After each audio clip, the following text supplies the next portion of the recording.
ಚೆನ್ನಾಗಿದೆ, ಮಳೆ ಚೆನ್ನಾಗಿದೆ. ಎಲ್ಲರಿಗಿಂತ ಖುಷಿ ಅಂದರೆ ರೈತರಿಗೆ ಅನುಕೂಲ ಆಗಬೇಕು. ಮುಂದೆ ಬರ್ತಕ್ಕಂಥ ಬೀಜ, ಗೊಬ್ಬರಗಳು, ಯೂರಿಯಾ ಕೊಡ್ತಕ್ಕಂಥ ಕೆಲಸ ಸರ್ಕಾರ ಆಲ್ರೆಡಿ ಮುಂದೆ ಯೋಚನೆ ಮಾಡ್ತಾ ಇದೆ. ಅದೇ ರೀತಿಯಾಗಿ ವಿಶೇಷವಾಗಿ ಶಾಸಕರು ಇಡೀ ಧಾರವಾಡ ಜಿಲ್ಲೆಯಲ್ಲಿ ರೈತರ ಪರವಾಗಿ ಹೆಚ್ಚಿನ ಕಾಳಜಿ ವಹಿರ್ತಕ್ಕಂಥ ಶಾಸಕರು ಕೋನರೆಡ್ಡಿಯವರು ಕೂಡ ಇದ್ದಾರೆ. ಇವತ್ತು ಎಲ್ಲರಿಗಿಂತ ಹೆಚ್ಚಾಗಿ ಬಂದಿರತಕ್ಕಂಥ ಕಾರ್ಯಕ್ರಮ ಇವತ್ತು ನಮ್ಮ ಇಂದಿರಾ ಕ್ಯಾಂಟೀನ್ ಕಾರ್ಯಕ್ರಮ. ಇಂದಿರಾ ಕ್ಯಾಂಟೀನನ್ನು ಉದ್ಘಾಟನೆ ಮಾಡಿದ್ದೇವೆ. ಹೀಗೆ ಹಲವಾರು 170ಕ್ಕೂ ಹೆಚ್ಚು ಇಂದಿರಾ ಕ್ಯಾಂಟೀನ್ಗಳು ಇಡೀ ರಾಜ್ಯದಲ್ಲಿ ಪ್ರಾರಂಭ ಆಗ್ತಾ ಇದ್ದಾವೆ. ಇದರಿಂದ ಕೂಲಿ ಕಾರ್ಮಿಕರಿಗೆ, ಬಡವರಿಗೆ, ರೈತ ಕಾರ್ಮಿಕರಿಗೆ ಅನುಕೂಲ ಆಗ್ತಕ್ಕಂಥ ಕೆಲಸ ನಮ್ಮ ಸರ್ಕಾರ ಮಾಡ್ತದೆ. ಇಂದಿರಾ ಕ್ಯಾಂಟೀನಿಂದ ಮುಂದೆ ಬರ್ತಕ್ಕಂಥಗಳಲ್ಲಿ ಹೆಚ್ಚಿನ ಕ್ಯಾಂಟೀನ್ಗಳು ಆಗಬೇಕು.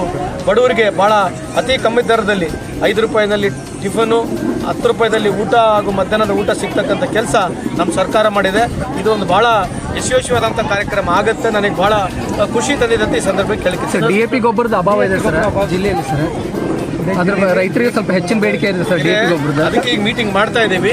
ಆ ಥರ ಸಮಸ್ಯೆ ಬರಲಾರಕ್ಕೆ ನೋಡ್ಕೊಂಡು ಹೋಗ್ತೀವಿ. 2-3 ವಿಷಯಗಳಿದಾವೆ. ನೀವು ಹೇಳಿದ್ದು ನಿಜ ಇರ್ತದೆ, ಇಲ್ಲ ಅಂತಲ್ಲ.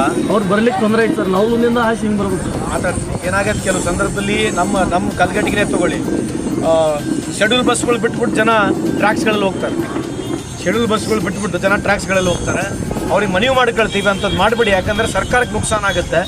ಎರಡನೇದು, ನಿಮಗೆ 10 ನಿಮಿಷ 5 ನಿಮಿಷ ಲೇಟ್ ಆದರೆ ಸ್ವಲ್ಪ ತಡ್ಕೋಬೇಕು. ಇದೊಂದು ಸ್ವಲ್ಪ ಜವಾಬ್ದಾರಿ ಸಾರ್ವಜನಿಕರು ತೊಗೊಳ್ಳಿ ಅಂತೇಳಿ ತಮ್ಮ ಮುಖಾಂತರ ಬೇಡ್ಕೊಳ್ತೀನಿ.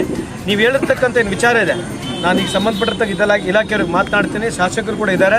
ನಾನು ಹೋಗಿ ಇನ್ಸ್ಪೆಕ್ಷನ್ ಮಾಡಿಸಿ ಒಂದು ಸರ್ವೆ ಮಾಡಿಸಿ ಕೂಡಲೇ ಅಲ್ಲಿ ಬಸ್ ಮಾಡಲಿಕ್ಕಂತ ವ್ಯವಸ್ಥೆ ಮಾಡ್ತಾರೆ.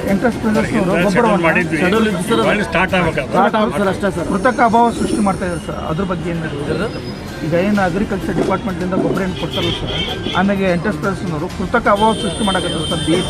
ಅದ್ರ ಬಗ್ಗೆ ಅಂಥವ್ರ ಮೇಲೆ ಏನು ಕ್ರಮ? ಅದಕ್ಕೆ ಮೀಟಿಂಗ್ ತೊಗೊಳ್ತೇನೆ ಸಮರ್ಪಕವಾಗಿ. ಇನ್ನು ಈಗ ಚಾಲುವಾಗಿದೆ, ಅದರ ಮೀಟಿಂಗ್ ತೊಗೊಂಡು ಎಲ್ಲಿ ಏನಾದ್ರು ರೀತಿಯ ಡಿಫ್ರೆನ್ಸ್ ಇದ್ದರೆ ಸರಿಪಡಿಸ್ತೀವಿ, ಖಂಡಿತ ಸರಿಪಡಿಸ್ತೀವಿ. ಸರ್, ಕೃಷಿಕರವಾಗಿ ರೈತರ ಗಮನಕ್ಕೆ ಮುಂದೆ ನಿಮ್ಮ ಸರ್ಕಾರದಲ್ಲಿ ಬರುವಂಥ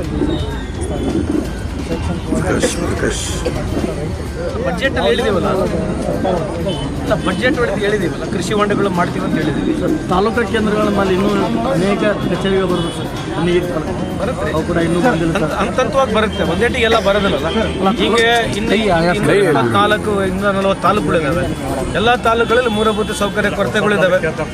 ಹಳೆ ತಾಲೂಕುಗಳು ಇದ್ರೂ ಕೂಡ ಏನೋ ಮೂಲಭೂತ ಸೌಕರ್ಯ ಕೊರತೆಗಳಿದ್ದಾವೆ. ರೆಡಿಯಾಗಿ ನಿಂತದ್ದು ಸರ್, ಅದಿನ್ನೂ ಅರ್ಧಕ್ಕೆ ನಿಂತದ್ದು ಸರ್, ಪೂರ್ತಿನೂ ಆಗಿಲ್ಲ. ಆ ಕೆಲಸ ಯಾಕೆ ಅರ್ಧಕ್ಕೆ ನಿಂತದ್ದು ಅನ್ನೋದು ಗೊತ್ತಾಗುತ್ತೆ. ನೀವು ಮಾಡತ್ತಾರಲ್ಲ, ನೀವು ಈ ಥರ ಒಂದೊಂದು ಸಮಸ್ಯೆಗಳು ಕೇಳಿದ್ರೆ ನಾನು ಹಿಂಗೆ ಅವ್ರಿಗೆ ಅರ್ಧಕ್ಕೆ ನಿಂತು ಬಿಡುತ್ತೆ.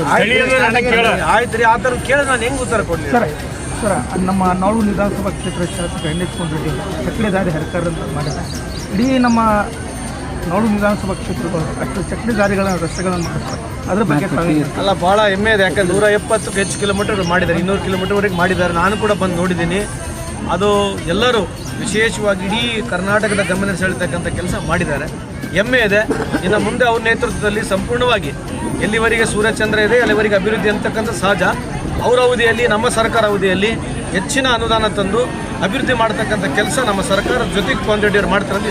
ಸರ್, ಈ ಭಾಗದಾಗ ನಿಮ್ಮ ಫೌಂಡೇಶನ್ ಸ್ವಲ್ಪ ವಿದ್ಯಾರ್ಥಿಗಳು ಇನ್ನೂ ಸ್ವಲ್ಪ ಹೆಚ್ಚಿನ ಅನುಕೂಲ ಆಗಲಿ ಸರ್. ಇರಲಿ, ಯಾರನ್ನ